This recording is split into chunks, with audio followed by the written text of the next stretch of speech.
Hey, what's up? This is Shaheel, and let's get right into the video. And as usual, we'll start by talking about the design.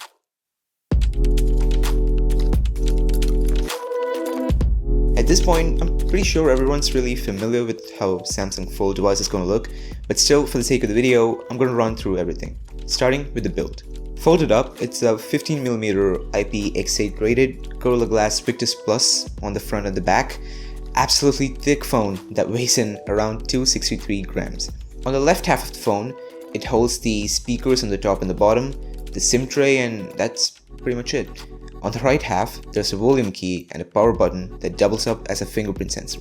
On the bottom, there's a USB-C port and a microphone hole. On the flip side, no pun intended, is the camera setup, which we'll come back to in a moment. This variant is the grey-green colored one, which I really like. It's a matte finish that really looks and feels really good. Not to mention the whole in-hand feel of the experience of using this device is unlike most smartphones. But the phone having a matte finish means that if you've got a history of dropping your phones, better protect the phone with a case than being sorry later. I mean, if you think about it, it's not that cheap after all. And then there's the cover display. The display on the outside is a 6.2-inch 120Hz panel with a resolution of 2316 by 904. And yeah, that might sound really off and weird. That's because it is. That gives a 23.1:9 aspect ratio. That means two things. Firstly, the display will be really tall that it's not the best experience using it. And secondly, typing isn't really comfortable either. But that's something you'd only feel until you open the phone up. At that point, you're greeted with the main display. That's a 7.6-inch display with a resolution of 2176 by 1812 pixels. And this is the exact opposite of the outer cover display. It's almost kind of like a square-shaped display. Now, here's the thing. Anybody that buys a Fold gets it for this one feature alone. And that is being able to open up the phone and have access to a bigger screen so that you have more real estate to work with. And this phone delivers in that big screen department. First of all, both the displays are 120Hz and they support HDR with up to 1200 nits of peak brightness. Only thing is that the cover display has Gorilla Glass Victus Plus, but the main display doesn't have that. This goes without saying, but the media consumption experience is awesome. Even the speakers are really good, it has plenty of volume and they sound pretty rich too. The display also supports a specific model of S Pen which is made for the Galaxy Fold, and that's separately sold of course. So that's that.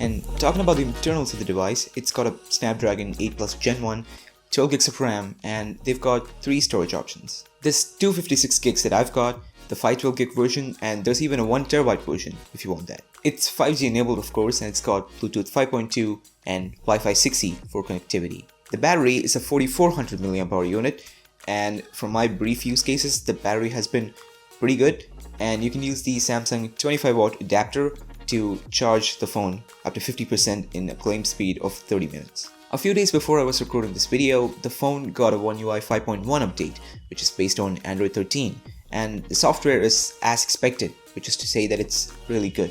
To be honest, I wasn't actually a huge fan of Samsung software until something like Android 11.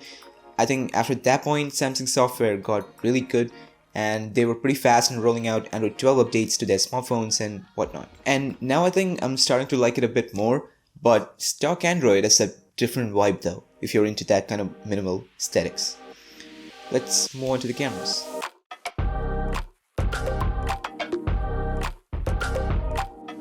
The phone's got a triple camera system with all the necessary lenses, a 50 megapixel wide lens, a 12 megapixel ultra wide, and a 10 megapixel 3x telephoto lens. Here are a few samples so that you can judge the quality of the photos yourself.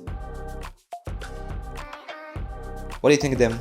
Comment down below. Also, this can record videos in 8K 24fps, 4K at up to 60fps, and 1080p at up to 60fps for video and 240fps for slow-mo. And for the selfie camera, there are 2 of them.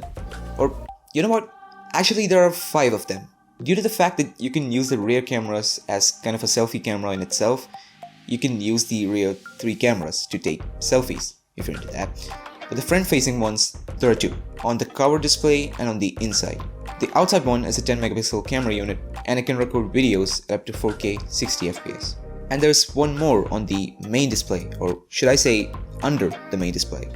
It's this 4 megapixel invisible hidden camera kind of thing, so it hides the camera when you're not using it by laying some pixels over the camera. I mean, see for yourself. These are some of the photos taken with the main selfie shooter. Yeah, it's not that great. See, the basic principle for any camera applies in this case too. You give it enough light and it'll capture pretty good photos. But as soon as that enough is no more, the quality starts to take a hit. A pretty bad hit. I mean, if I were to say so myself, I've frankly seen better photos and better camera systems in a smartphone. But that's not to say that this is a bad camera, just that it's not the best one out there. And that's expected. Samsung is not trying to target the ones who want the best camera setup.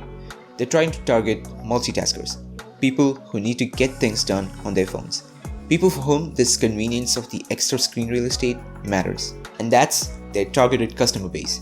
That's who they need to please. Since this video is not a review, I'm not going to give a conclusion on this device as a potential purchase option for you. But do let me know in the comments if you'd like to see a full review of the Fold 4. Just so you know, it starts at around $1,500 in the US and around 1.4 lakh rupees in India. But it's definitely a really good phone that catches a lot of attention when you're out in the public, whether you like it or not.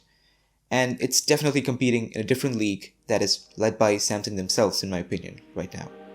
Which says a lot about this phone. And that's pretty much it. This is the part where you comment your thoughts down below in the comment section. Like it, share the video, and give the channel a sub if you enjoyed the content. Until we meet the next time. Goodbye.